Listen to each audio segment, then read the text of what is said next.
একাধারে আওয়ামী লীগ, একাধারে ইন্ডিয়া, দুইটা পরিস্থিতিরই বিপক্ষে। তারা চায় না যে বাংলাদেশে একটা সুষ্ঠু নির্বাচন হোক। আসলে সাম্প্রতিক সময়ের অস্থিরতাকে যদি আপনি বিবেচনা করেন, এটা কিন্তু হওয়ারই কথা কেন?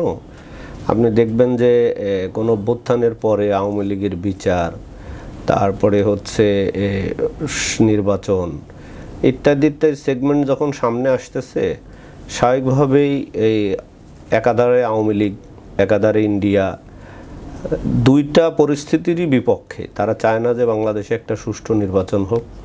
তারা চায় না যে বাংলাদেশে একটা স্থিতিশীল সরকার পরিচালিত হোক।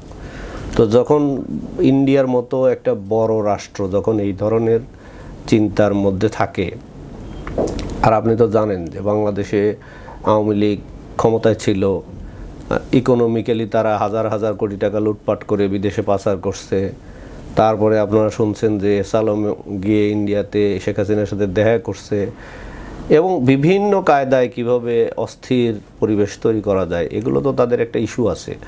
এবং আপনি দেখছেন যে ট্রাইব্যুনালে এখন শেখ হাসিনার বিচার প্রায় শেষ পর্যায়ে।